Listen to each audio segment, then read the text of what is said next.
No.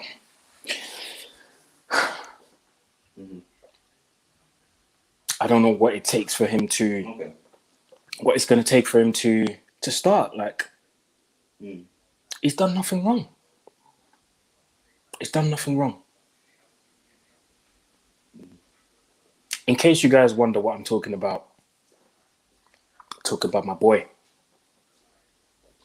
Donny van der Beek. From me to you, Donny, if you're ever watching this, yeah, keep your head up. Keep your head up, bro. We are with you. We are with you. Hashtag free Donny van der Beek.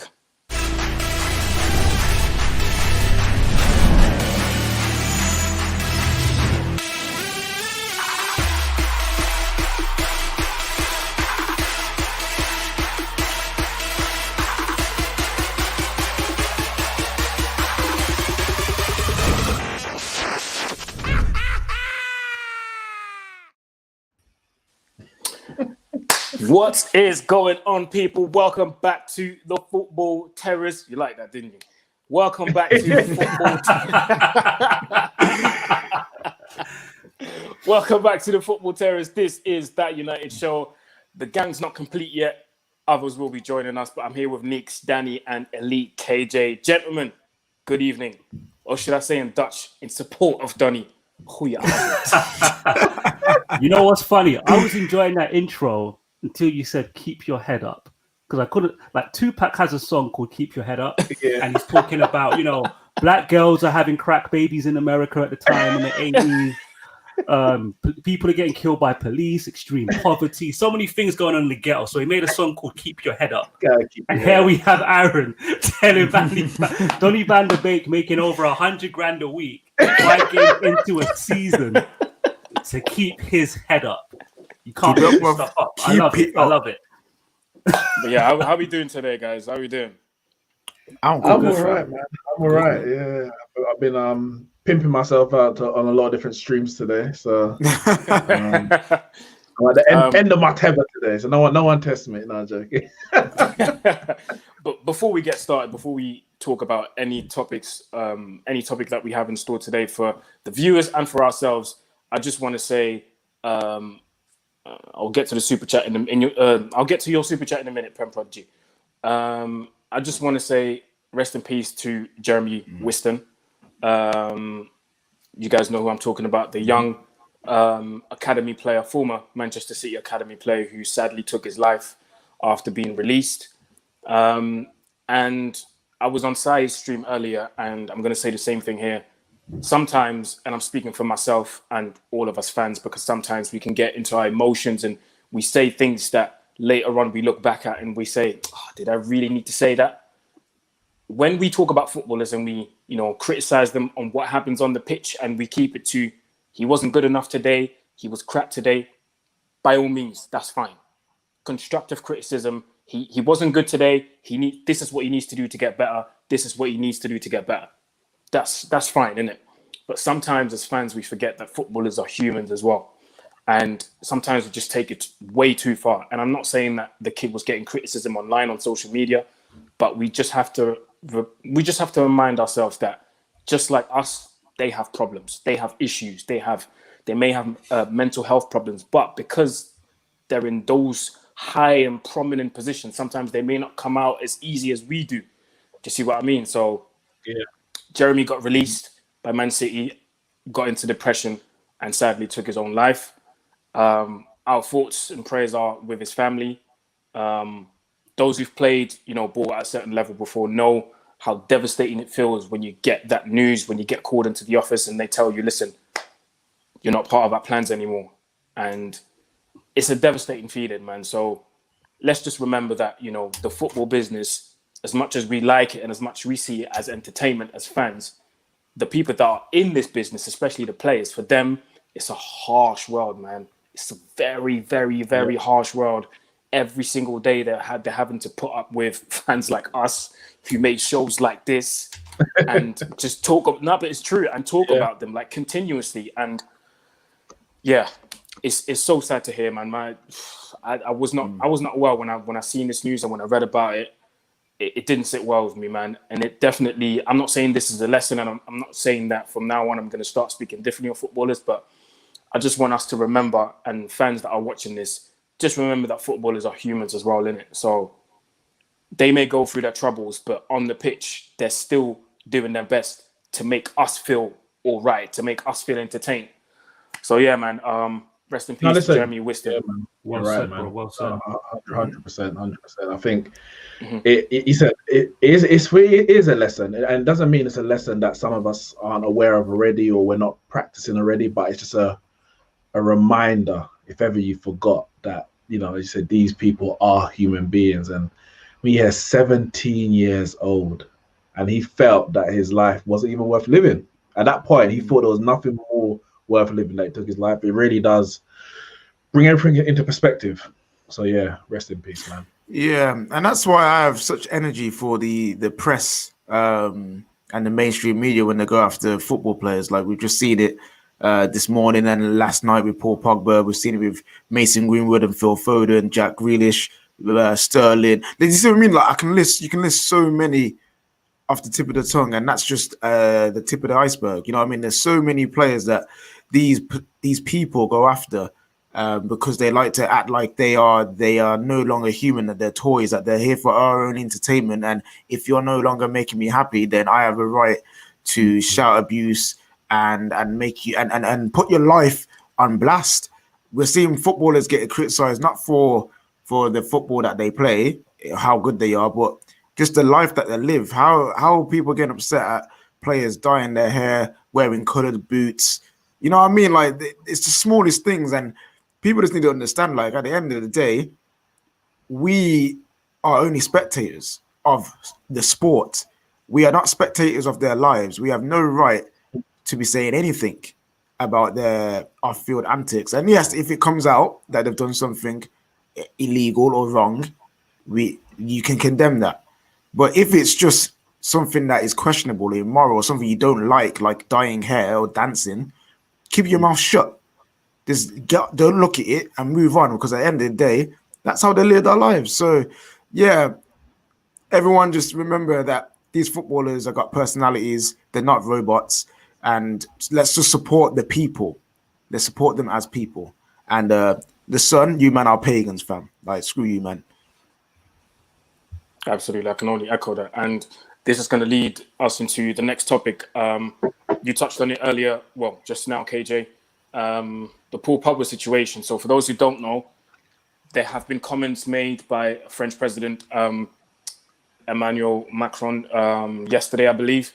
And I know Terry already made a video on this, but I just want to touch on this quickly. And, you know, I want you guys to give your thoughts.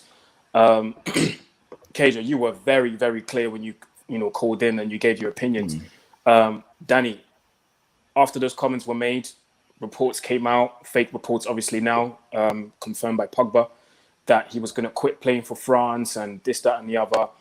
Pogba came out this morning, posted it on his Instagram and said that those rumors were fake, shut them down quickly, shamed the Sun, rightfully so. But it's not so much, as much as I'm annoyed with what the Sun does with football players, not just Paul Pogba, but other players in general in the footballing world, it's the type of comments that I've seen on social media. Well, if Pogba can speak on this in that way, why does he never speak on United that way? Why does he never come out and speak on him staying at United that way when the rumors are flying about Real Madrid?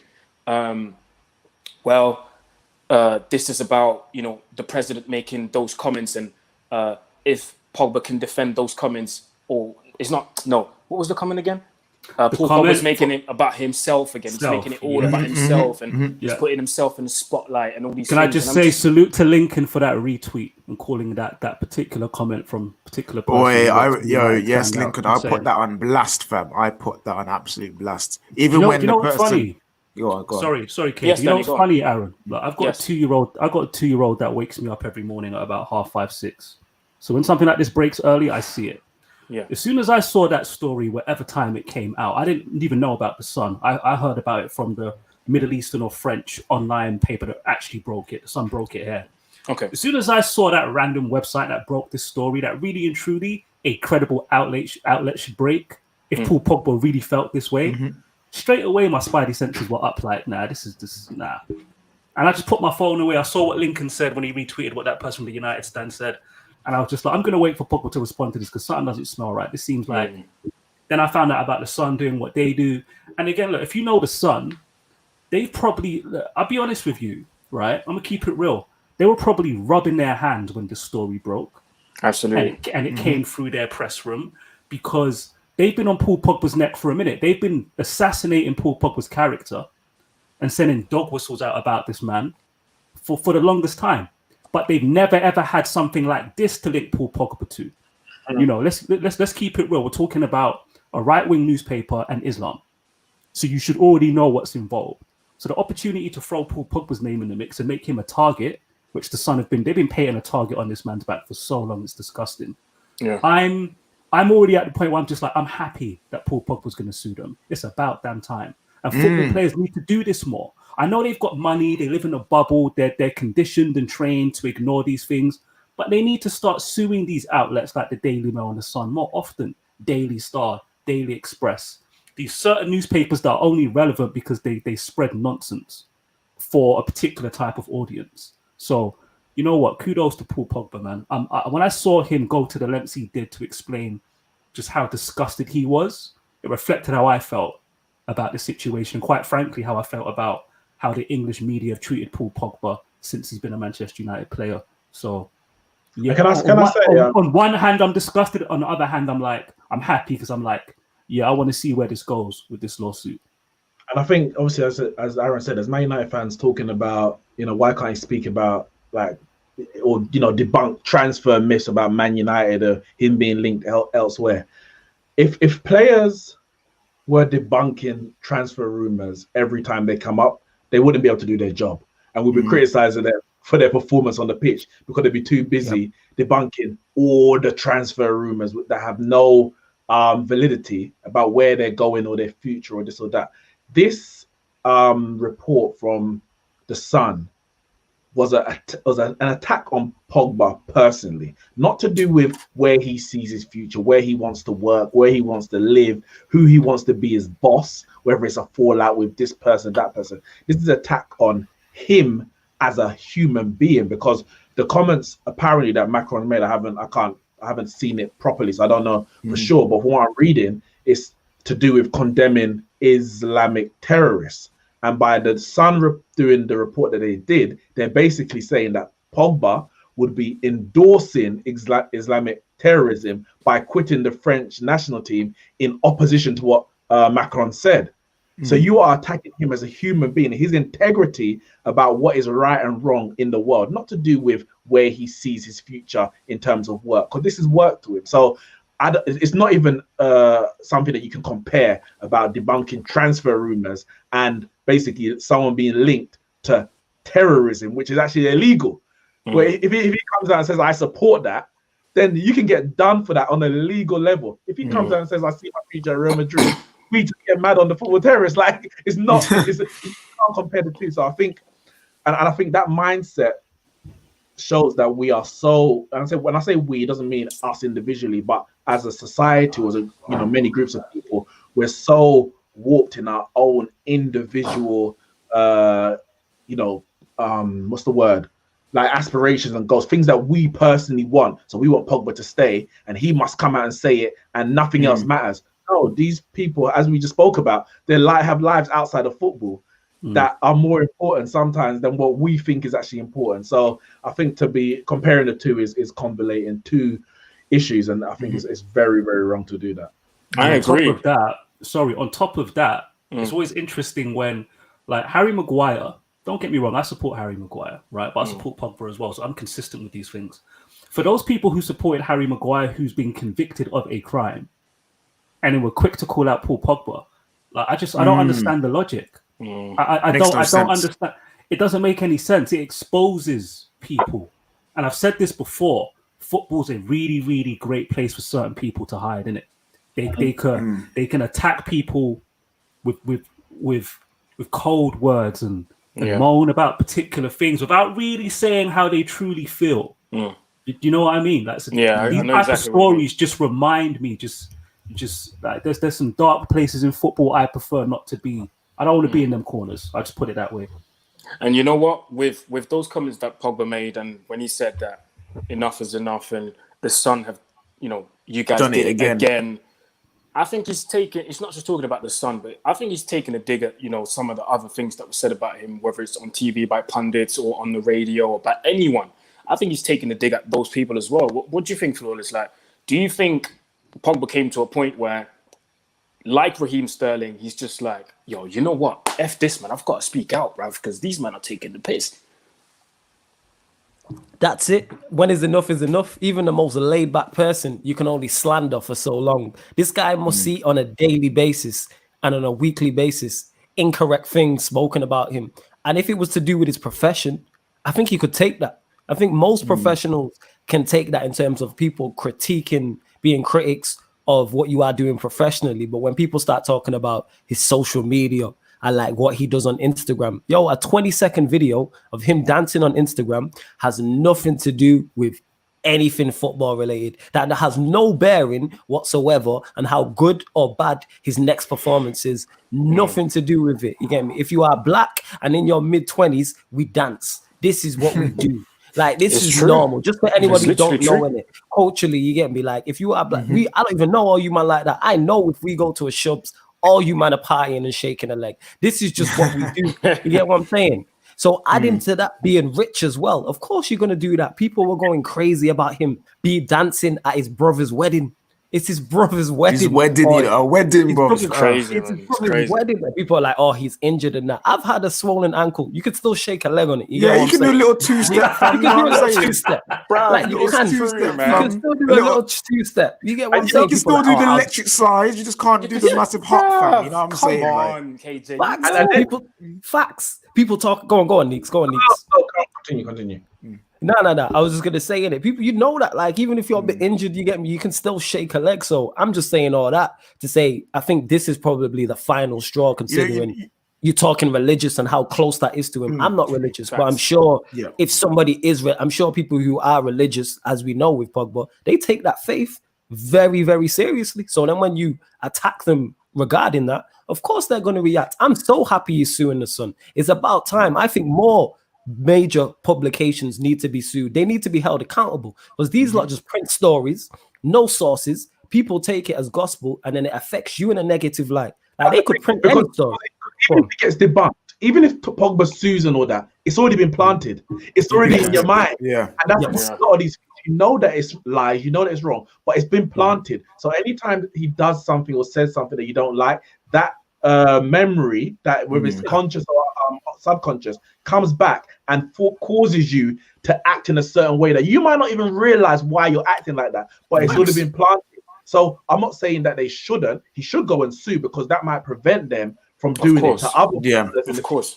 But when it comes to Pogba, personally, the damage might already have been done. And I would say at his age, with so little left in his career, on a scale of football careers, the damage for him is arguably done. You hope that a lot of that can be reversed, but you hope that by him taking a stand, and like others are taking stands, whether it's Raheem Sterling, etc., that the future, the ones who are coming after, are not going to be subjected to the same things that they have been subjected to. That's what it's about. You have to think about the next generation. And additionally, we have to be very careful, because what some people would do, they'll say, oh no, but we don't have an issue with Muslims or black Muslims or just black people. Look at Kante. Nobody ever shows him any disrespect. That's what they do. They end up playing one against the other. And if you look at the types of players, and this is no slight on Kante, everyone has their own characteristics. I know what you're gonna say. I know where you're going. I know where it's on. Houses. No, but it's not even how, because Kante's not that. That's his character. But they will prop up those who are reserved, who are doing their job without. I'm gonna say it. Sorry, it's called the slave master mentality. That's what it's called. Yes, but that's not on Kante, because Kante is not acting like that from a point of slave or house. No, I'm saying it's the person who says, and I've said this before, the first time I called the terrorist, this is what I said. 100%. Yeah. You've got people through their lens. That's how I want you to behave. Behave like him.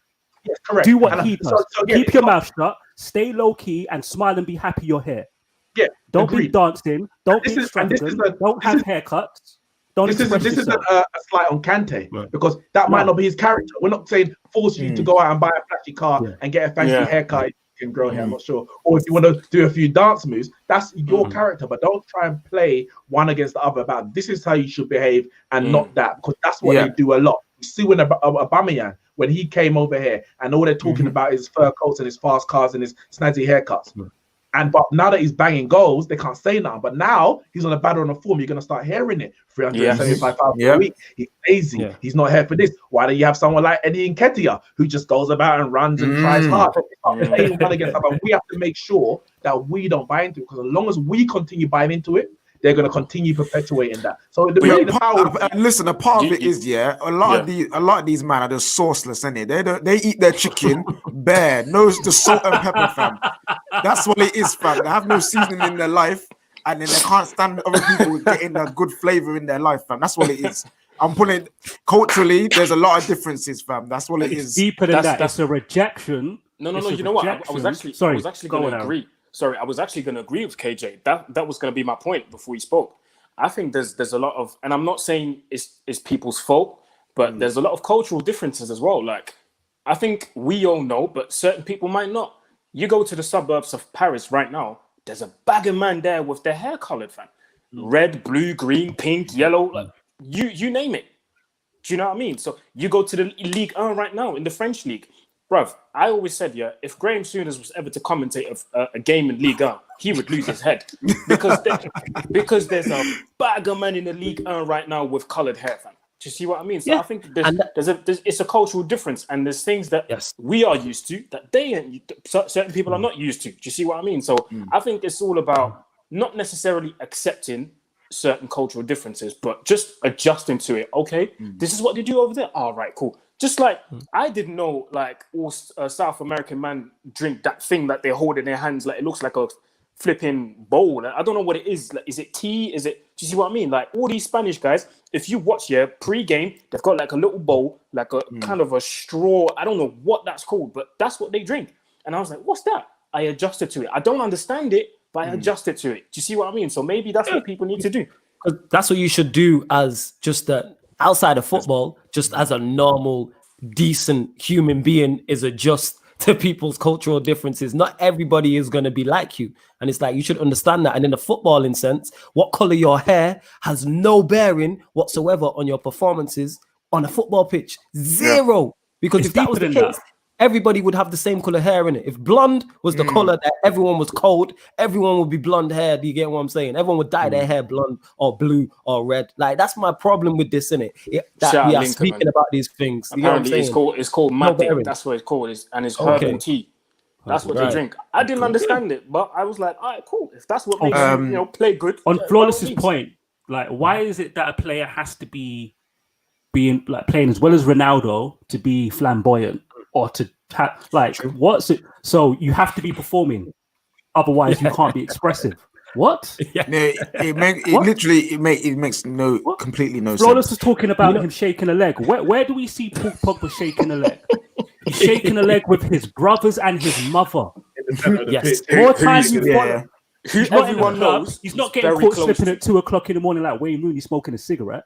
He's usually somewhere with his family. Yes, and you still have a problem.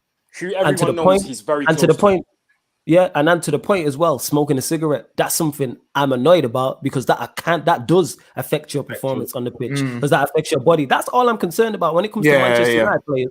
If whatever you're doing off the pitch, I don't care, as long as it's not affecting your performance on the pitch. If you're smoking, drinking, abusing your body, then I have an issue with that, because then you're not able to perform at the highest possible level, because we know those things don't go on 2 and 2 in it. If you're listen, I have more of an issue with players overeating than dancing, fam. I do. If you're gonna overeat, dance and work it off in it. You know what I'm saying? Like people, come on now, dancing and dyeing hair. is less detrimental to someone's game than overeating and being overweight and not exercising properly. Like, Facts. but we can talk about this forever, fam. Sorry, before we move on, just to sort of what Neek said earlier, I thought was just so profound. Like, from the Sun's perspective, they've already assassinated his professional character. Oh, yeah, that's true. So this was just an opportunity, like Neek said, to assassinate his personal, on a personal level. Now we can nail it in the coffin. Extreme terrorism, Islam, we can get him. Not anymore, because he's suing their asses and he's going to get so much peace from. Let's go. Good. And Terry's not here, but Terry would always say, all you idiots, when it's the Sun in your football club, you reject it. But for the most part, when it's the Sun attacking Manchester United players, you clowns are on board. You need to cut it out. Like, just the Sun can't be trusted, period. And more players should do this. And I'm saying not even just Manchester United players. I'm saying players in general, start holding these people accountable for spreading lies. You get what I'm saying? Nobody. I'm not saying anyone should get punched in the mouth. But what I'm saying is, theoretically, you get me? Use man need to get punched in the mouth because there's repercussions to actions. You get me? If you're out here spreading lies about people, therefore there should be some form of punishment, repercussion. So sue them. I'm with it. Absolutely. Super chat from Prem Prodigy. That was one of the first super chats. And he says, once we take care of the energy drink on Wednesday, we realistically only need to beat Istanbul twice to go through as group winners. Bayern, come outside. Love the energy. Let's go. I love the energy. Let's go, man. Let's go. Hey, come on now. And another one here from Kelechi. I want one from Kelechi saying, this is the vibes kind of line up. Me like he perfect. Kelechi. Shouting out Vibes FC, shout out Midnight Vibes. I see you, fam. Thank you, my guy. Thank you. We're nearly hitting Midnight Vibes with this late start. Yeah, we will be. KJ will be hosting from midnight onwards. But to that first comment, just like the Bayern smoke, fall back with that in it. Like, because we don't need those problems. I don't want Bayern Munich problems. We don't want that. We don't want that. Bayern come outside, you know. Bayern, we don't want that. Hey, Bayern, stay inside, fam. Stay in there. Eat your bratwurst, eat your eggnog and all that. Like, just don't bother us, please. Eat your schnitzel. Do you know what I mean? Just stay inside, Bayern. No one's chatting to you. Just stay in that corner of the room. We're gonna do our two-step over here. Shake hands over there.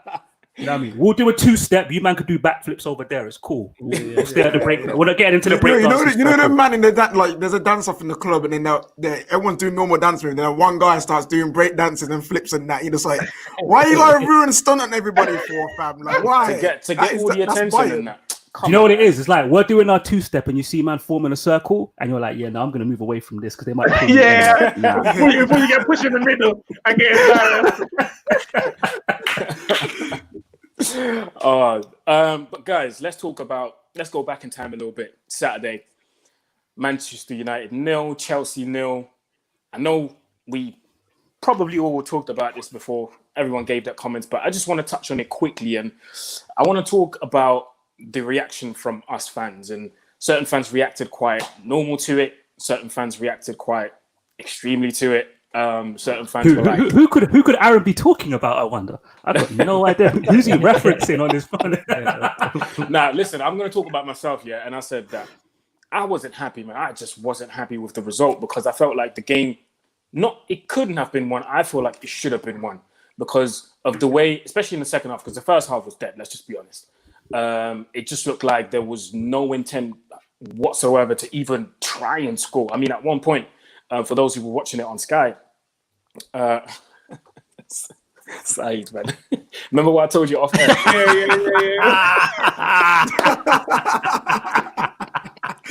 No, Saeed, if she pops up, we'll give you the link, bro. You know what I'm saying? You can hop in for a little 2 seconds. You know what I'm saying?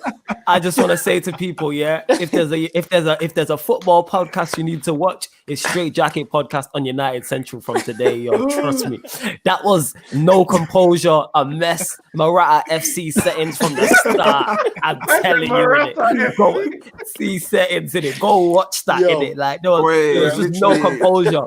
I bet so you turn into Bambi Abans in front of goal, just tripping all over the place, bro. At one point, like man left the stream for a bit. Like man left the stream for like a good 2 minutes. and we was all like, "Yo, where's Saeed gone?" And someone in the comments said he's gone to look for Tanya.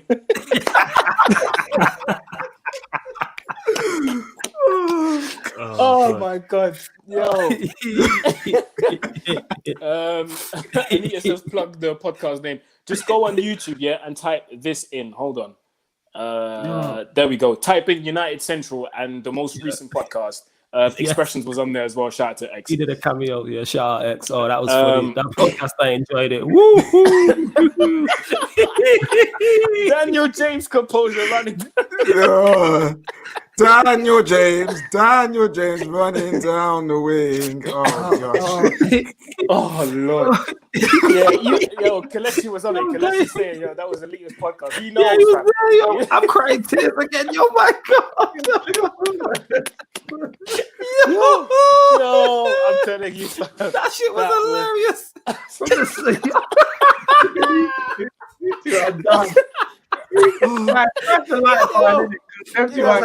Cry, man. Sorry, innit? Yo, you man are infectious, I swear. Yo. Back to the game. Yeah, the first half was very underwhelming, but the second half, I felt like we could have scored, we could have created more chances, and I don't know, man. I'm going to start with you, Nix. There was an instance in the game, where Bruno gets the ball. I think there was a corner, and then Bruno gets the ball. You guys have all seen the clip. And he literally tells Luke Shaw, like, get behind me, overlap. And Luke Shaw's just standing there. And I'm just like, what's going on? Like, why are you not doing it? I don't know, man. Talk to me about the draw. Maybe you've got a different opinion that can cheer me up a little bit. I don't know, because I was just disappointed. Guys, listen, I've been open top bus parade for a 0-0 draw. Everyone join my vibe, innit? So that's what we're doing. I'm happy. I'm joking. Listen, I'm not excited about the draw. I think in the grand scheme of things, a draw against Chelsea is not a bad result. If we're going to be completely honest, grand scheme of things, a draw against Chelsea is not a bad result, home or away. Look at our record against Chelsea and look at the level of the two teams at the moment. We're both in and around the same position or aiming for. Chelsea, most people would have said at the beginning of the season that they've got a better squad than us and expected them to be push higher up and challenge for a league. In a grand scheme of things, it's not a bad result, so I'm not going to be angry about it.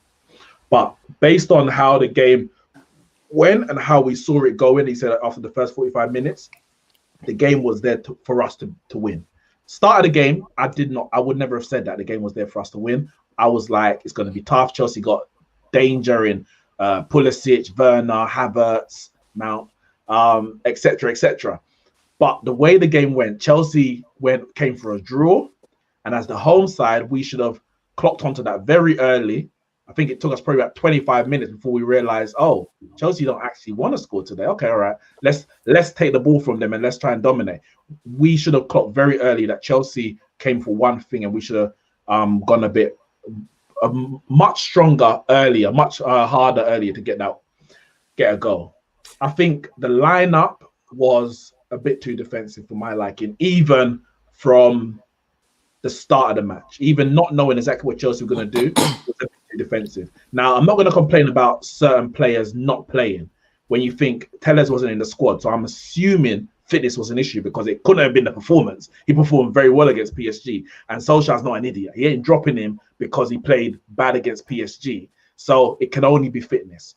Greenwood, Cavani, Cavani ain't played since March. Greenwood is coming back with an injury. I'm not going to be mad about them not starting because I understand. But when you play a back four of Wan-Bissaka, Luke Shaw, Lindelof and Maguire, you've got two fullbacks who are offering very, very little going forward. One, not for the want of trying. Wan-Bissaka tries. He ain't got the quality right now to offer what we need. Luke Shaw doesn't even try, even though he's got some qualities to do it. So you're playing a very defensive back four. Then you've got two defensive midfielders. Again, I don't have a problem with that, because we've seen how open we've been for the last, pre the international break. And he's kind of, as Danny says a few weeks ago, hit the reset button. We need to be strong at the back and go back to the basics before we try and, go out and blow teams away. We're not there yet, fitness-wise or whatever it might be. So I don't have a problem with that. But when you play a defensive back four and two holding midfielders, your attackers need to be elite. And one matter I this age against a team like Chelsea, especially when now they're playing a back five, and it's not the answer. Dan James against most teams, if not all, is never the answer. Yeah. If you're gonna play that defensive with your 6 players at the back, basically, then the forward line has to be the most creative and dynamic that you can get. And a lot of that dynamism was left on the bench, namely in the title, Donny van der Beek. Donny van der Beek, because of the 4 and the 2 that you had, Donny van der Beek had to play. Now, I understand at the beginning if he's thinking, I'm going to hit Chelsea in the counter-attack. But as we said, we clocked very early that Chelsea weren't leaving no space in behind. Yeah. So Van der Beek needs to come on early. Now, we might say half-time. Cool. You can make subs before half-time, you know. I'm not saying you have to. It can damage morals and that kind of thing. But you can if you have to. Look at Bielsa against who they played. Villa. They took off Straight. I want to say his name. I don't know if that's right. But Straight, whatever his name is, after 25 minutes. Now, I know you were actually getting run ragged by Grealish. Fair enough.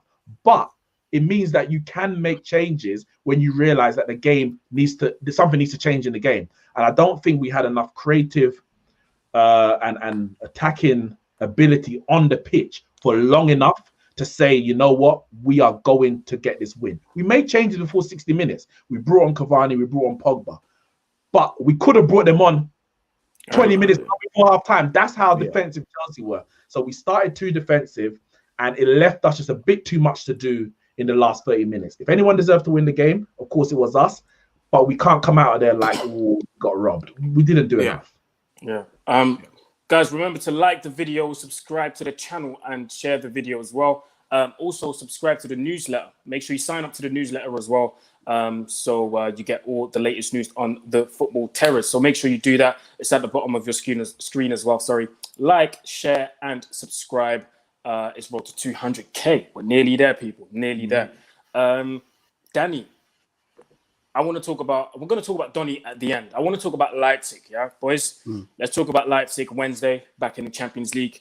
Usually there's 2 weeks between your first group stage Champions League game and the next one, but because, you know, the schedules are so mad, and obviously there's the Euros coming at the end of the season, everything's just so congested. So we've got games piling up week after week after week. Leipzig coming up, man. What is your feeling? What do you think?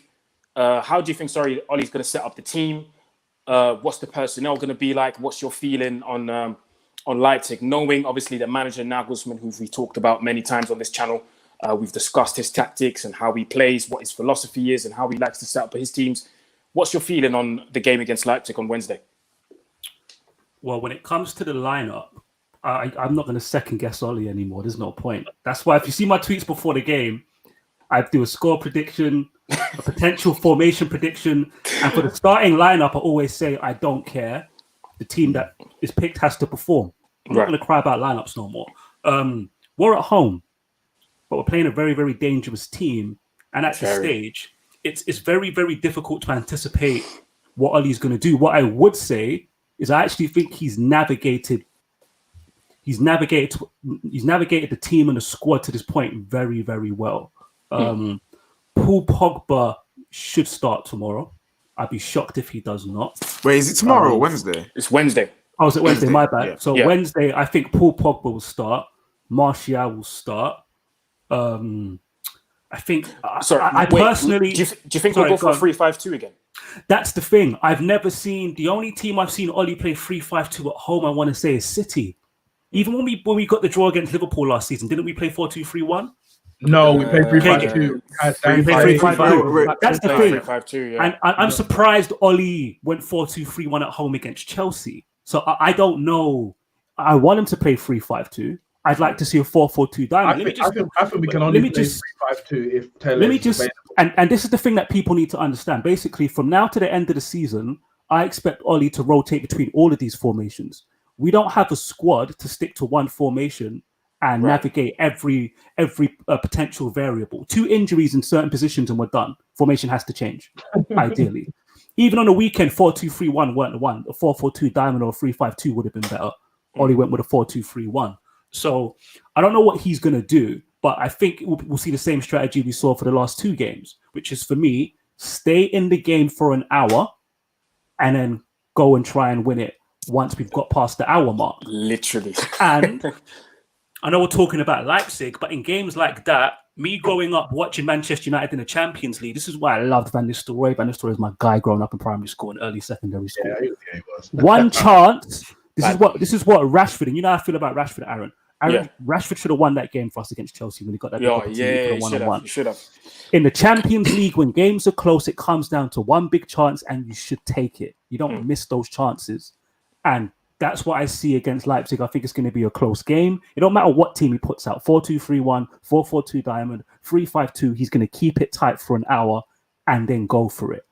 And we need to be decisive. If we're slipping even a little bit, we will lose that game. I don't think we'll lose. I think worst case scenario, we'll get a draw. But I'm confident that we can actually scrape a 1-0 or a 2-1 win against Leipzig, in my opinion. I'm confident as well. We're playing at home at the end of the day. And at home, I think the boys will be up for it. They'll be up for it. And I don't think they'll put in a bad performance. Can I just say quickly?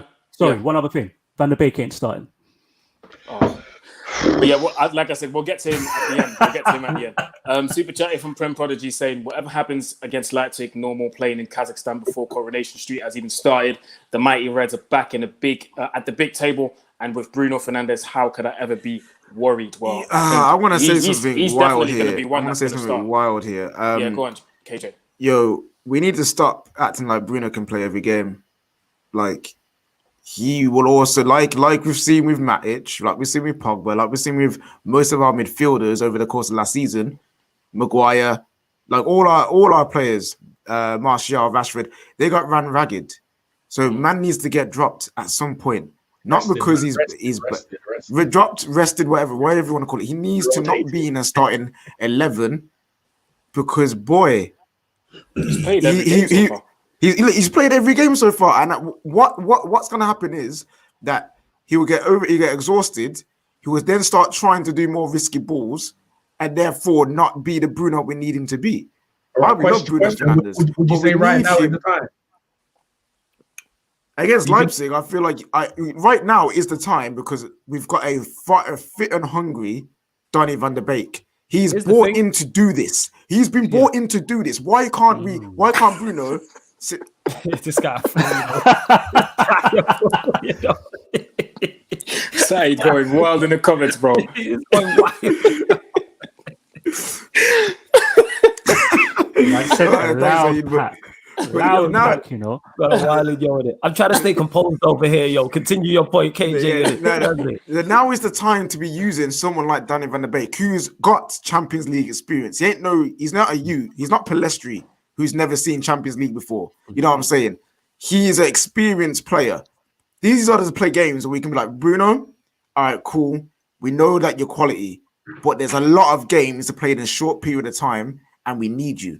You take your rest. Donny, here's your chance and go show the world why you moved to Manchester United. That's all I'm saying. In theory, I don't disagree with you. That's a good point. But I think he might, if I was the manager, I'm thinking, obviously looking at the fitness and that kind of thing, I'm thinking after the international break, the next one, if you look at the run of fixtures compared to now, remember, we spoke about this a month before, like the month started, about the tough games. There's a lot more. If Bruno's on form, I think he has to play throughout this month. Istanbul, maybe drop him for Istanbul. Maybe bring in Van der Beek there. But this game, Arsenal, Everton, for me, Bruno has to be playing 60 minutes in those games. I think after international break, I'm happy for a bit of rotation. But yeah, I think these games are tough that you want your best informed players to play, personally. Yeah. Flawless. I don't know how to put this question to you, but how do we deal with... Yeah, I was going to ask you that later on. How do we deal with, obviously, the central defender that's been linked with us in the summer, Upamecano? How do we deal with him? Because we know his capabilities. We know what he's capable of. He's got the pace, the recovery pace. He can pass the ball. He's strong in the air. Yeah. How do we deal with it in terms of our attack? Who do we play? Would you rather play a Cavani who's the strong one, or would you rather play Rashford, who's the more mobile one, with the pace and the trickery?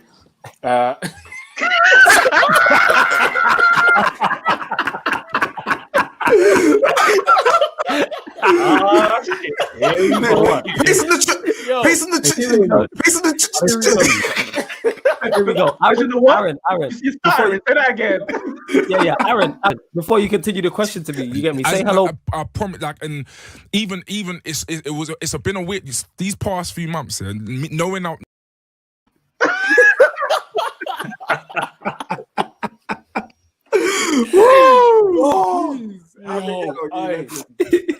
You know what's nice?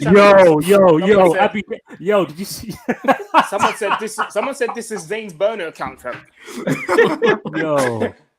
Yo, that finished put up Saeed's comment. You kidding me? Where is it? What's I that? can't even see him. Fam. Man's trying to get a party started.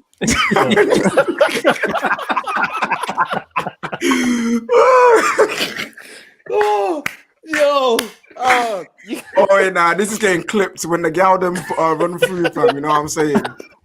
Oh shit, yo, Aaron, you're one of the most composed people I've never heard Aaron stutter. You get what I'm saying? I've never heard you stutter, fam. Yo, man went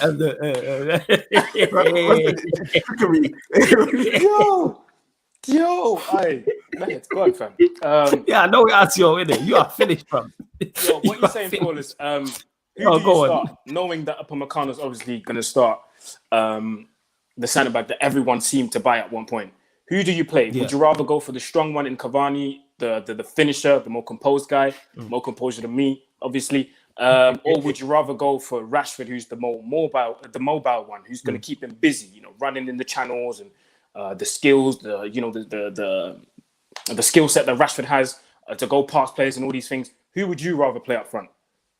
Do Leipzig play a back three or do they play a back four?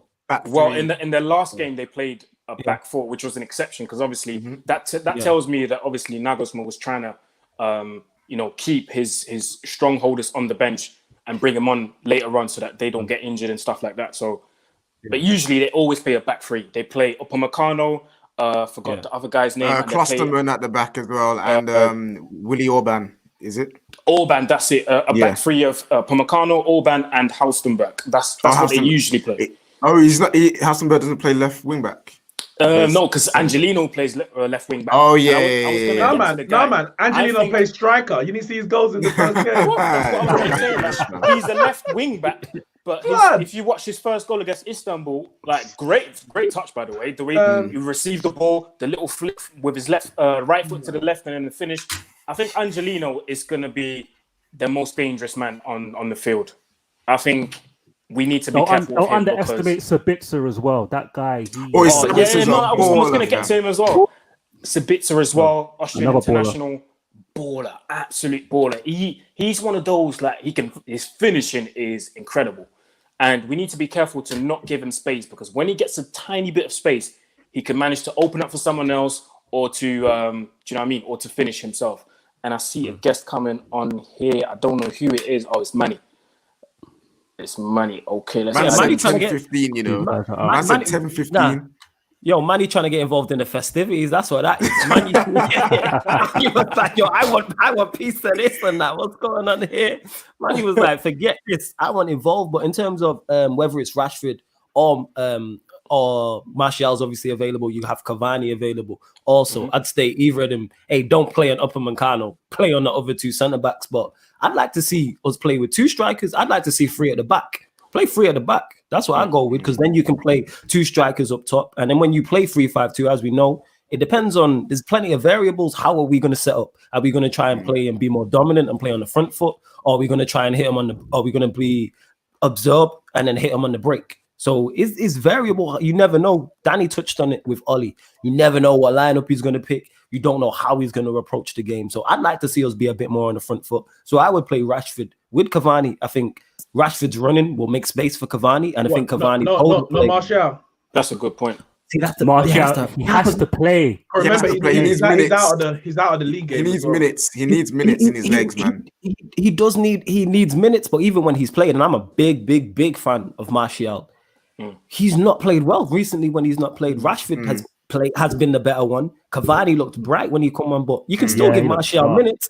Yeah, he looks sharp. You can still. The thing is, we can bring players. Neeks touched on it. You can bring players off the bench, so it's not like he's not going to play at all. But we do have 5 subs as well. Yeah, you know what I thought against PSG? You know what I thought about PSG? Yeah. I thought if Martial was fit and flying, we would have destroyed them on the counter in the first half. Martial was flying. Because you can tell he's lacking match rhythm. You can tell. Like, it's not he looks so sluggish. His decision's a bit slow, and it's just like a shot Martial. You know, his dribbling is a lot smoother and a lot quicker, and his passing's a lot better than that. And by the way, Upamecano, like you can get at him. Don't like you can get at Upamecano. He's very aggressive. He takes risks. He likes to step out at the back four. There you go. That's where I'm like, if we play 3-5-2, combination of any of our strikers will give them problems. But 4-2-3-1, 4-2-3-1 guy needs to die. Also, about Upamecano, what we need to be careful with as well is the set pieces, because he tends to score a lot from set pieces, corners, free kicks. We need to get men on this guy, man. Man, we got Harry Maguire there wrestling man to the ground. We good. Remember what Mourinho said? And Maguire start. That's a perfect combination. Those and then Mr. Whippy, bruv. Yeah, that's what he says. If Teller starts, then that's perfect. And also, guys, remember what Mourinho said about Tottenham, but we've got it as well. We've got a special box. No one sees that in our box. You know what I'm saying? We don't see those things in our box, fam. Like, it's calm. Don't worry. It's all good. Yeah, we're due a penalty. We got definitely. Oh, well overdue. Zayn is back in the building. Arsenal need to bounce back. Get ready. 3-1. Oba hat trick in. On Thursday in the Europa League against Dundalk, fam. That's where that's coming from. What are you talking about? Yo, go focus on your team in Europa League. Very quickly on that. This is the thing. Arsenal won't make top 4, but like. Those front three, they'll turn up against us. That's why I can't stand them. Especially Pepe. Can't stand Pepe. He's dead. But against United, he decides he wants to be a baller. So don't. I know we're previewing Leipzig, but don't sleep on Arsenal weekend. That front three can just come to life. No, it's about the judge. Listen, if they beat us, I don't think they will. But if they beat us, best believe they'll lose the next match. That's Arsenal. Yeah. Standard. I'm telling you, it's the battle of the Arsenal judge. cannot beat us. Arsenal cannot beat us, man. What? I can't deal with that banter against us. Right. Manny, welcome to the show. Hope you're doing good, man. Manny, are you? Can you hear us? Man has got the new setup. Yeah. He's got the new setup. I'm late. Yeah, facts, man. He's not called Manny no more. He's now called New Mike Manny. You get what I'm saying? New Mike Manny and that. You can hear you. Your camera's a bit. But your connection is a bit. 480p, 480.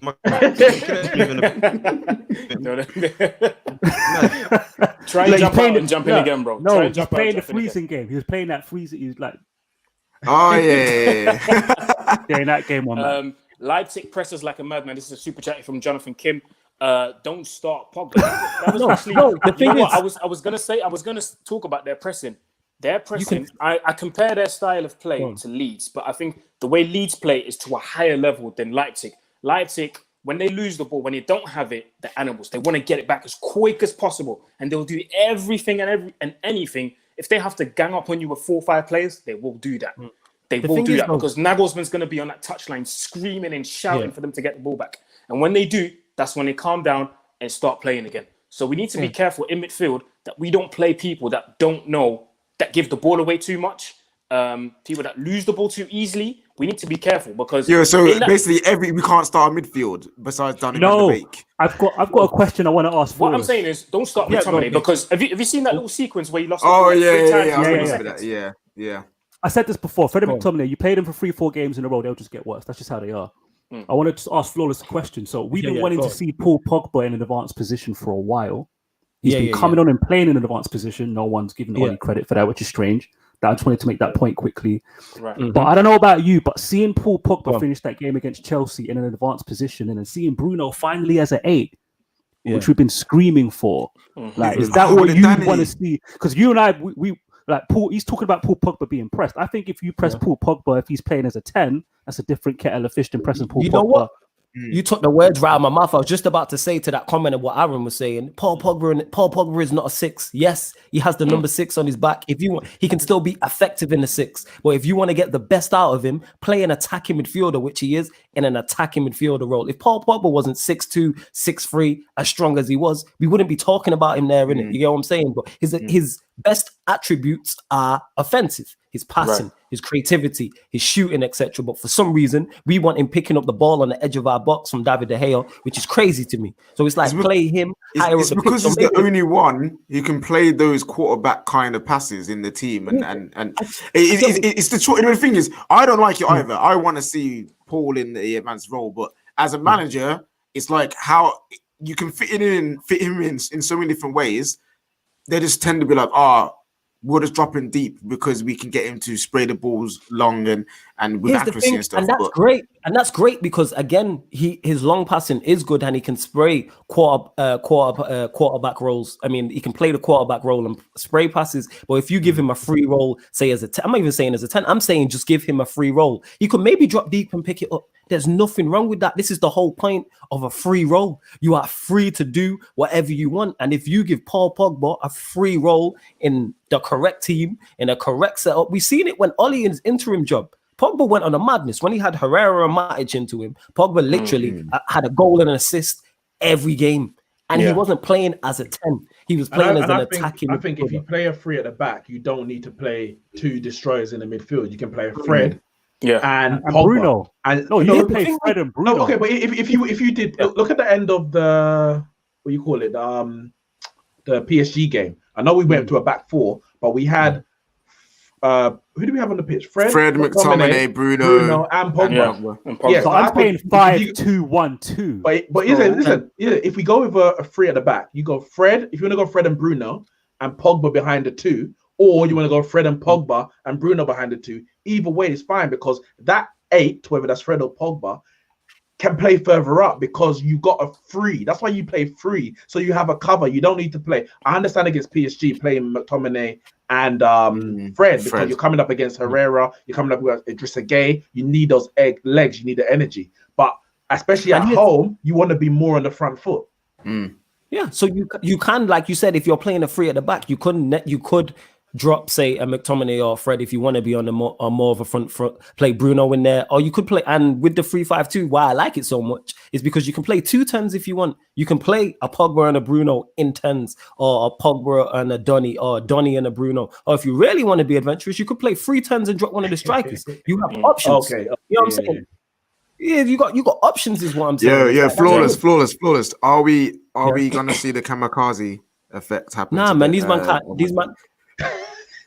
will do it, innit? I love the kamikaze thing, innit? But these man will imagine think about it though. Imagine Pogba, Bruno, and Donny playing as 10s, 3 10s with back 5 behind them. How much they would create for that striker. Well, if you did that, if you did that, you'd have to play probably Shaw as the left wing back. Because Tellez will be bombing up there as well. You go 10 men upfield. But you know what's crazy? There's ways that you can do it. You'd have to play 4-2-3-1 and let them man be the 3. That's the problem. Our squad's imbalanced. Let's just keep it real. Like I said, no matter what formation you pick, there is an issue of some kind. If it's the diamond, that's 6 players for 4 midfield positions. 2 injuries were maxed out. If it's the back 5, what 2 centre back? Baye's never going to be fit, so take him out of the equation. Our best 3 centre back start. One of them get injured. Imagine having Luke Shaw as a left-sided centre back for 10 games in a row. It's cool when he does it for 1 or 2 games. You're acting like Mengi don't exist, bro. I'm thinking you're acting like Mengi don't exist, bro. Mengi is gone, bro. He's lurking. So a few injuries and we're going to the academy. 4-2-3-1. Rashford doesn't play, then we have to play Van der Beek on the left is what we're screaming for. There's always issues. This is all these problem solving every match, every single game. Let me just read up the 2 super chats quickly. First one is from Yassi Said saying, guys, let me be real with y'all. I don't care who plays as long as we get the dub. I don't care if we play the same team as long as we get the dub. So yeah, I agree. We all agree with that. We all want. That's why I don't mind seeing Paul Pogba, who's my favorite Manchester United player, on the bench if we win the game. We beat PSG and Newcastle. He was on the bench. I didn't complain because the team did what it was supposed to do, even though Pogba came on against PSG and set up the winning goal. But then when you don't win, that's when you open up. That's when the managers open up to criticism, when you have all that attacking flair on the bench and you don't win. I didn't mind. And don't score. I didn't mind. Particularly, don't score. Yes. Yeah. But can we just say, Neeks, right? Yeah. I'm just saying. I'm just saying. If we drew 2-2, one second, guys. The second super chat from Zayn, man like Zayn, back in the building. Van der Beek has been wasted. He should have come to Arsenal and become a Dutch legend like Bergkamp and and Giovanni Brambronco. Got fired. Big up Giovanni. I like him still. Big up Giovanni. I like Giovanni. But he ain't Arsenal legend. Worry about Zayn. Worry about finding where the party's at, fam, because you man ain't been having one. So like, it is what it is. I love it. Arsenal fans are begging for Man United players. That's what we like to hear. Jamie's been the one having the party, so do you know what I mean? He was like, someone else having a party? Yeah, because it wasn't a Thomas party, it was a Vardy party. That's what I mean. What was I going to say before? So after when we drew against Chelsea, like Chelsea fans were there saluting their goalkeeper and the centre back. When that happens, usually that means the home team could have and should have won. Yeah. That's why I weren't too angry after that game. Like I was during the game, I was frustrated because I'm like, like it's almost like Frank Lampard and Ollie agreed they were going to play for a draw, and then Ollie backstabbed Lampard. Like, no, I want to win now. And then Frank Lampard was like, yeah, I knew you were going to backstab me. I'm taking off Havertz and Werner right now. Like, I was scared for that. That's what happened. Yeah, and it's crazy to me, like, imagine during the commentary, Gary Neville's bigging up Chelsea having a clean sheet and he spent 200 million on attacking talent, and they pan to Van der Beek and it's like, why is he at Man United? Gary Neville said that, and I'm like, what's with these narratives? 5 games into the season, like people are going. Can I ask that debate? Because obviously I didn't watch at the time because obviously we were streaming, but Evra Hasselbank. Who were you agreeing with more? I'll say me first. I was agreeing more with Hasselbank. I felt Evra was looking very singular, looking at the 90 minutes and saying, Man United don't play like that. Man United are an attacking team. Hasselbank, for me, was looking at the bigger picture and saying, well, both teams have certain issues. Results have been inconsistent. Managers are under pressure. I understand why they went into the game, let's say, quote unquote, to use Evra's words, with fair. I don't think that's the correct term. But if those two teams, Chelsea and Man United, now go and win their next 2, 3, 4 games, you look back at that result and say, yeah, that's a good point. Now, obviously, if you go in and draw a 0-0 in your next game and you lose against Arsenal, then you're like, why didn't we go and attack Man United, or why didn't we go and attack Chelsea? But I just felt everyone was being very reactionary when I think really in the grand scheme of things, as I said at the beginning, that 0-0 draw wasn't the worst thing considering how our season has started. Do you want to know why? I love Uncle Paddy, yeah. I do. I'm gonna be quick with mine. I love Uncle Paddy, yeah, but man was moving a bit suspect still. I think why? Because he got the cornrows, fam. It was a bit too tight, isn't it, bro? Man like ludicrous Evra. You know what I'm saying? I just think he was just he's very hurt by the club at the moment. He's seeing that his reactions are getting a lot of praise, so I think he's staying on that vibe and that way because he's getting support in it. I feel like if United fans were giving him backlashing, well, there's backlash from what he's been saying recently. More, he would probably switch up the tone, but because he's not, he's keeping it the same. Do you know what I was just going to say quickly? I brought this up before. Sky Sports Retro put out a video of Sir Alex Ferguson's interview when we lost 6-1 to City. There's 2 players Sir Alex Ferguson called out because they kept attacking, even though it was clear City were going to batter us, and they just kept attacking and wouldn't listen. Patrice Evra and Rio Ferdinand. So I'm not surprised Patrice Evra saying we just attack. That was his mentality as a football player. Attack. So to be fair, the next day he put out a video because he said something about what did he say again? That everyone didn't agree with. I forgot what it was. Maybe we'll come back later on. Oh, the Glazer thing. No. Van der Beek? Yeah, the Van der Beek thing when he said we don't need him and all these things. The next day, he came out with a video on his social media and explained it properly what he actually meant. And that tells me maybe after those comments that he made on TV, not just about Van der Beek, but the other stuff that he said, someone must have called him and said, yo, listen, you need to calm down a little bit. Do you know what I mean? Rio called him. It was Rio. I think someone gave him a call or messaged him and said, "Yo, you need to chill out." But I understand because he's a fan first, isn't it? He's a fan, and he wants Man United to do well. So I feel like because he's French as well, and French people are hold on, let me rectify that. Parisian people are very direct in what they say. Like, if they have to say you're crap just for you to rectify your mistakes and be good the next game, they will tell you that. So I think Evra is someone that's very, very direct, and he doesn't know that English people are not the same way, if you get what I mean.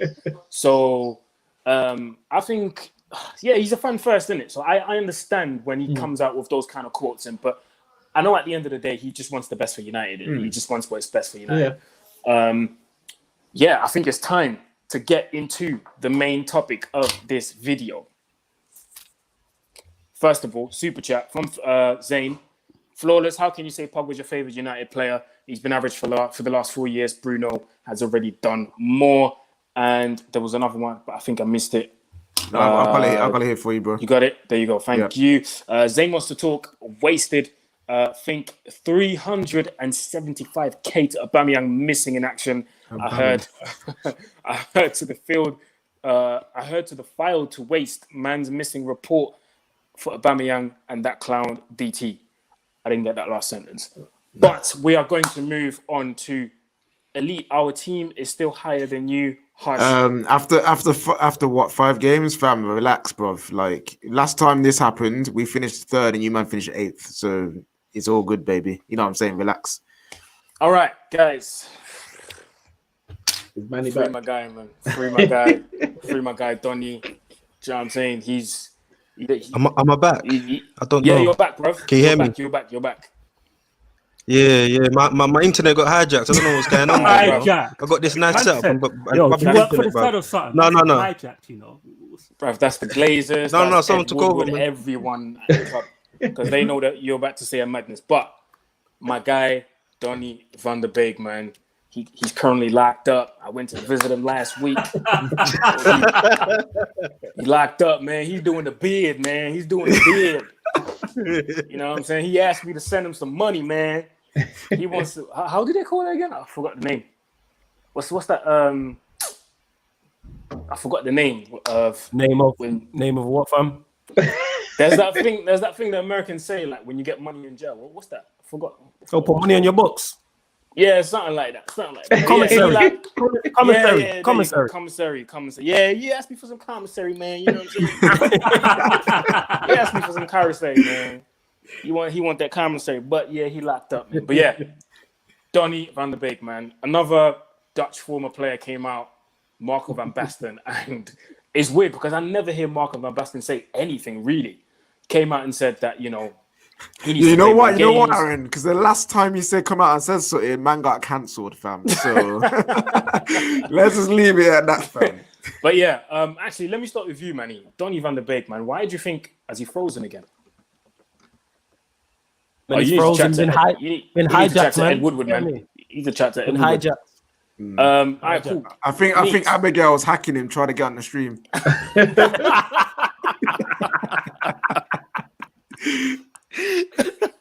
No, I'm here, man. I'm here. Oh, man. Man's about 10 hours behind. Listen, free me, man. Free Donny van der Beek. But yeah, Neeks, let me ask you, overreaction from the fans, or do you think it's warranted what the fans are saying online? Yeah, I think it's overreaction. We're 5 games into the Premier League season. I think obviously the results is what's determining. You know, if we have won all the games, no one will be saying anything. A few people might say, "Oh, where's Donny?" But it's because we haven't won certain games that they're like, "Oh, we need to make a change. We need to bring in Donny." I think because of our poor start to the season, I don't think Solskjaer's been able to, other than the Chelsea game, I feel, been able to use Donny in a way that he would want to, in the sense that we got battered by Palace, we got battered by Spurs, we should have lost to, we got battered by Brighton, let's be honest. We won the game, but we got battered by Brighton. And now he's having to go back to this kind of defense-first mindset by playing the 2 holding midfielders, which means that you only have space, technically, for 1 central attacking midfielder in either Bruno, Pogba, or Donny van der Beek. And of course, if you can, then you maybe can play 2 out of the 3. So someone's always going to end up missing out. So I think our bad start to the season has compounded the lack of time that Donny hasn't got. But I'm not worried because it's so early in the season. If we're 20 games into the season, he's only started 3, then I'm going to be like, well, why did we buy him?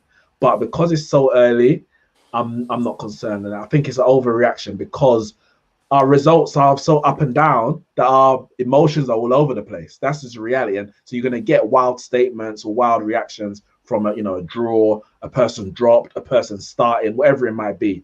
But I think by the time we get to January and all that, I think people will realize that he's been brought in to bolster the squad, and he will start some games, but he'll probably be on the bench for the majority of games, or for a large amount of games, because he was brought in to bolster the squad. Because we don't want to bring on Pereira and Lingard. I was going to say Mata, but Mata started the last 2 Premier League games, but we don't want to have to keep turning to those players. So he wasn't brought in as first choice, but I think he has done enough already to show that he can offer us something from the start. Yeah. KJ, what happens if Donny doesn't start next game? Surely there'll be more questions asked, because for me, do you know what it is? And you've touched on it earlier, KJ.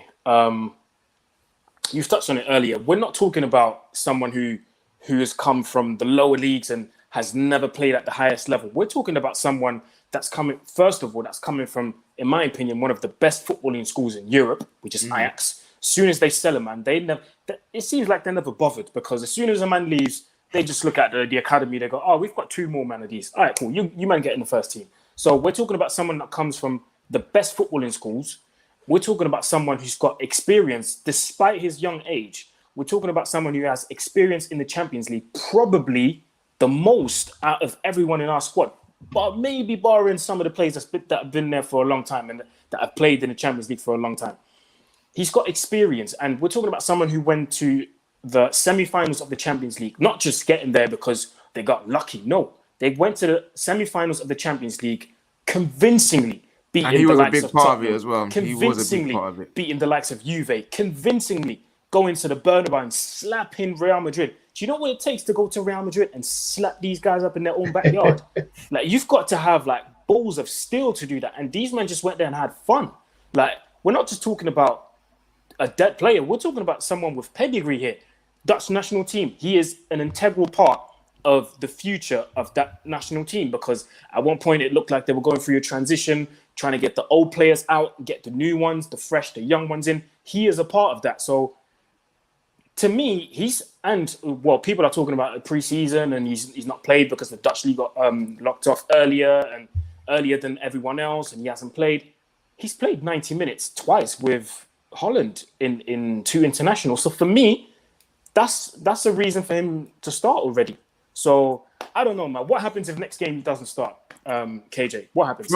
For me, I'd be upset, because in terms of, this is a great time to play him right now, especially with all the games that is coming up for Man United. Like, we need to rotate, and we've been screwed. Like, literally, I'm on like 2 sides. One side of me is like, play him because we need to, like I just said, it's called rotation. But the other part of me, like, as a fan base, we've been screaming about squad depth. We've got no quality on the bench. We've got no reserves when players get injured at Pogba. What if Bruno? What if this player, that player? But we finally got it now, and we're all crying. And it's like, guys, we need to relax. Like, we are only, in terms of the whole season, 8 games, 9 games into the season. Anita, shut up in the comments, Anita.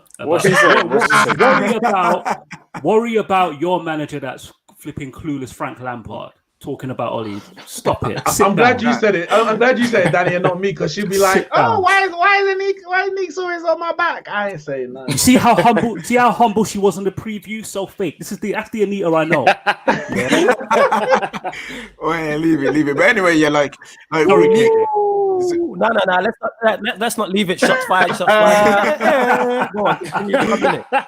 Keep going. Man did the sound effect.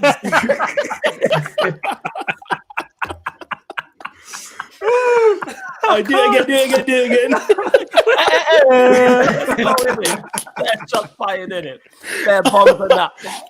Yo, hey, and you know what? Yeah, when you do that, because I'm used to watching battle raps and stuff. So when I hear that, in my head after the it's Don DeMarco. John DeMarco. Straight like that. Oh man. Go on, KJ, continue it. No, I was just thinking, normally I hear the rewind before that. Rewind. That's what I'm used to, you know what I'm saying? But now, like, we've been wanting this. Like, against Chelsea, that was the first time I looked at United's bench, was like, ooh, you know what I mean? First time we looked at our bench and be like, right, we've got some firepower in there. So as a fan base, we need to be at a point where it's like, yes, we want Donny van de Beek to start. We do, and we know there's quality. But how good is it that we have someone good enough who could start for the first team on the bench? We've been crying about this for ages, so I'm a bit more relaxed about it. Donny van de Beek will get his time definitely.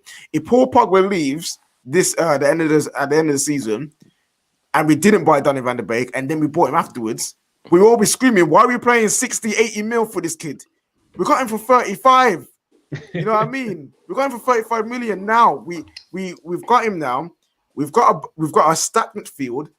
Let's just take our time with it and rotate it, because this season's not normal, people. It's not a normal season. We're going to need Donny van de Beek fresh and fit, because if he came into the team straight away and he didn't work out and he's looking like Shy Havertz up in here, you know what I'm saying, stinking up the joints, we would all be vexed and saying, I have it. Yeah, but my man's been in hiding, fam. He saw Barkley, like, oh yeah, let me get out of a hattie, so people actually know that I'm here, and he's gone back in the hiding, fam. Man's shocked, fam. Man's shy. Yo, that's a flagrant comment, Anita. That's so flagrant. Yeah, Beatrice, tell her again. Rest, Anita, rest. But yeah, like Shy Havertz up in here, fam. Like literally, if Donny van de Beek started off poorly, like some of these Chelsea man and some of the other players that have come into the Premier League, we would have been screaming, Ollie, you don't know what you're doing. Ease him in. He's new to the league, blah, blah, blah. So either way, we can't win. So it's one of those ones where, like, I'd rather get him used to the league, get him used to his teammates, and then when he's fully ready and fully fresh, whack him in and then let him do what he's doing. So right now, do I want to see him tomorrow?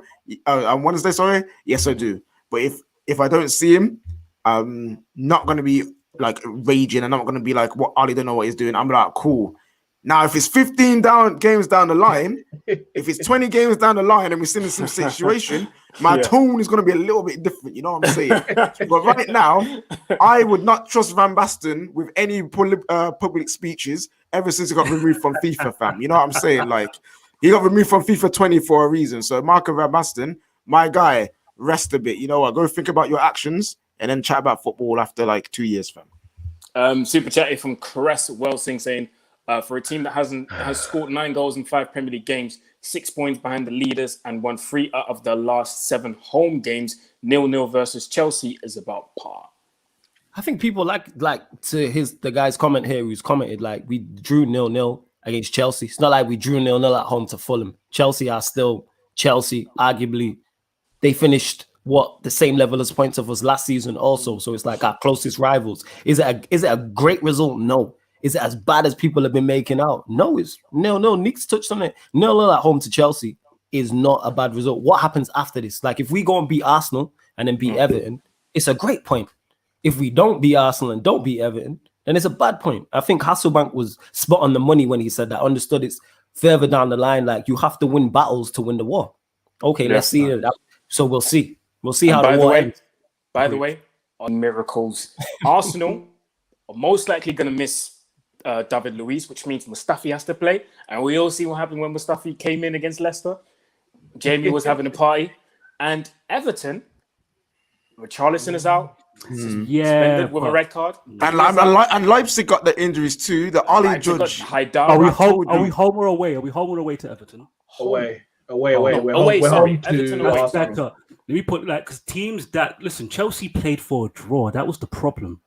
That when a team that good, when a top 6 team decides they want to play for a draw, like, what do you do? It's Yeah, not it's not easy, easy. especially when Martial's injured, Cavani's not fit, Greenwood's not fit, Paul Pogba's just getting back to fitness.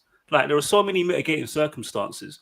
On the Van de Beek thing, like, Man United fans are suffering from what's legally called temporary insanity. That's what you're all suffering from. Like, don't get me wrong, I don't want to see 4-2-3-1, and I definitely don't want to see Daniel, James, McTominay, and Fred in the same starting 11. But can I understand why Ollie did it? Of course I can. We're playing Chelsea, whose fullbacks are, pretty well versed going forward.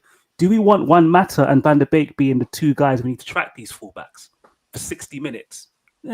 Probably not. On top of that, this is where people just need to get on board with this. I've been talking to KJ about this. All roads lead back to Ed Woodward. Van de Beek is a player you sign when you're 3 years into your project. Yeah, that's when you sign him. So right now we have a squad player that we as a fan base aren't ready to accept as a squad player because we want to see results now. Because we need first team players. Yeah, and because we don't want to see any type of situation where Dan James has to start a game. We were rubbing our hands a few shows ago thinking, is he going to Leeds? Nice. Hopefully. Yeah. And this man started 2 of the last 3 football matches. I genuinely thought I would never see Dan James start a Premier League game ever again. And if I told you in a lineup with Freddie McTominay as well, come on. Let's just look. It's temporary insanity. We need to be calmer. And just accept the fact Donny van de Beek is he's not a squad player. He's what I call him. He's a first team player. Anyone who's played Football Manager, you should know the difference between a key player and a first team and a squad player and a backup. He's a first team player. The problem is, what formation does he naturally fit into where it's not a controversy dropping somebody? Dropping Bruno, unless Bruno goes to the 8, is my thingy going, sorry, can you hear me though? Yeah. I know my cam's gone mad, cool. It'll come back on my wires. My HDMI capture's being a bit weird. What was I saying? Yeah, if Bruno goes to the 8, if I start seeing Bruno as an 8 and Van de Beek ain't starting, then I can start getting a bit vexed. Like, yo, why ain't he playing? But as long as Bruno starts as a 10, what do we want to see Van de Beek as a right winger, as a left winger? Like, that's I don't know. Yes, that's enough. That's my only system. By the way, you can't fit unless. Like, seeing him, Pogba, and Bruno in the same starting 11 is so unrealistic. Unless it's a diamond. But look at our fixture list. We have 6 midfielders. A diamond needs 4 midfielders. That's not a long-term plan either. Do you get what I'm saying? Like, Ollie's between a rock and he has to pick his poison. All roads lead back to Ed Woodward and his inability to build a squad properly for his managers. This is a year 3 problem, not year 2. Like, this is just, that's what. Yeah. Well, yeah. Super chat here. Before you go, super chat from Chloe Jenkins saying, I think Pogba's leaving. United know this, and Donny van de Beek is his replacement, and he has been told this. They will play Pogba to keep his value. You know what? I disagree with that. I think Ollie may have had a chat with Pogba, and he's finally told him, "Listen, I'm going to play you in your preferred position." Which is, on that left-hand side in the midfield. That's why we've seen him most of the games that he's played. He's played in that position. He played against Paris. He played in that position. Against Chelsea, he played in that position. So I think that's why we're seeing him coming more off the bench. Obviously, there's the fitness issue there as well. But I think they know now, okay, Pogba has to play in that position. If we just have to put a destroyer in DM and for someone to just be there and literally screen our defense, and Pogba can do his thing, the creative thing on the left, so be it. But with that destroyer role, someone needs to be there to help, which is why we always see Fred and McTominay, because Fred can't do it by himself, McTominay can't do it by himself. That's impossible. You put Fred there by himself or McTominay by himself, that's literally suicide. It's going to be peak. Literally. So and we can't put Matic there either. So yeah, but here's the thing: he's too slow when he turns. With those. The thing is with those 3, though, who we've just mentioned, Fred, McTominay, Matic, we've seen that from a defensive standpoint, adding them 2 in there is worked. Everyone just a couple of weeks ago was talking about how bad our defense is, how Maguire is one of the worst centre-backs in the league. He's not a leader. He should be stripped of captaincy, etc., etc. And defensively, we have been on point. Even though we are criticising Chelsea, they had Pulisic, Werner, and Havertz on the pitch. That's a lot of attacking talent, and we kept them completely quiet. Chelsea, I doubt Chelsea will play another game in the Premier League this season where they are kept that quiet. Not one of them was a bright spot. We played against PSG, against Neymar and Mbappe. Mbappe probably makes it into everybody's European 11. Neymar again is in the conversation. We shut them out. We played against Newcastle. Okay, they're not up to the standards of a Chelsea, but still defensively, we still kept them out. We made Crystal Palace look great. So on the defensive standpoint, them two in there with a Matic, any combination of those three in a two, I understand in there because we know our defense is not the best and it works. Our attacking players have to do more. And against PSG and Newcastle, they did that. Against Chelsea, they did that. They didn't. But it's only one game. It's like, these things happen. You know what I'm saying? Bad games are going to happen. But yeah, that's just my thoughts. Super chat here from Nosike. I hope I'm pronouncing it correctly. We can play two of Pogba, Van der Beek, Bruno every match. If we stop insisting on playing with wingers, we don't have 4-2-2, 4-2-2-2, or 4-4-2. Diamond suits our squad better. Can I just say this again? When I see these comments, 4-4-2 Diamond requires how many midfielders? 4. We have how many midfielders to play in those positions? 6. How is that sustainable in this crazy season with all of these fixtures, back-to-back games up until Christmas? Like you said earlier. Have you seen the schedule after Christmas, by the way? Let me check that right now. We'll go through it. We'll go through it together. Is it crazy? Is it crazy? We'll go through it together. You'd think Flawless, they'd stop doing, we do that mad thing where it's Boxing Day, then 2 days, and then 3 days. Like, nah, they carry on with that. You said that's still there. Yeah? After Christmas, look at the fixture list. It's disgusting. All right, cool. So after Christmas, Boxing Day, Leicester, Wolves, Aston Villa.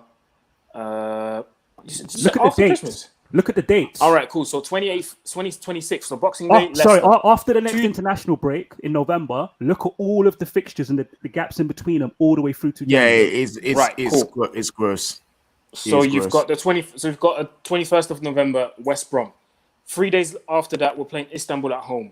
5 days after that, we're playing Southampton away. 3 days after that, we're playing PSG at home. 3 days after, West Ham away. 3 days after, Leipzig away. Then we've got 4 days after, Man City at home. 3 days after, Sheffield away, then we've got 4 days after, Leeds at home.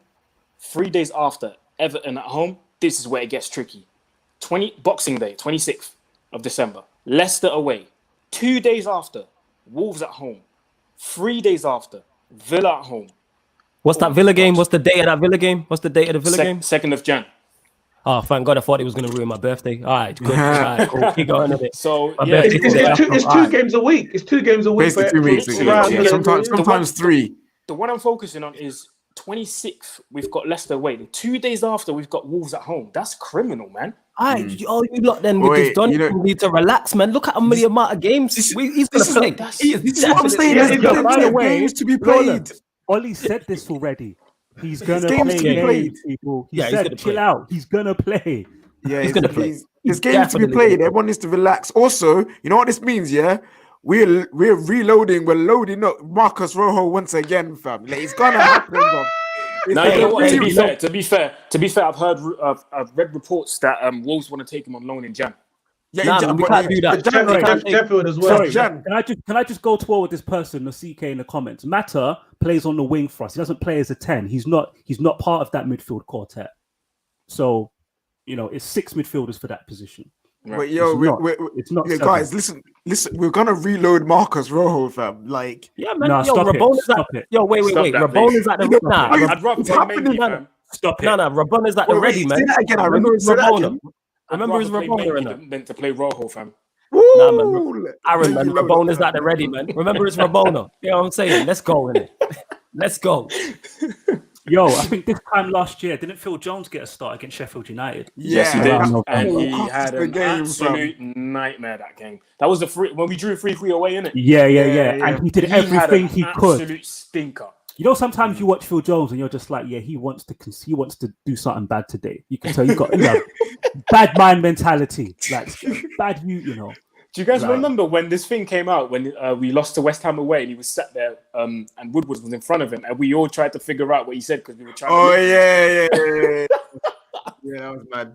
Some people said he said sacked in the morning. Some people said he said, I don't I swear.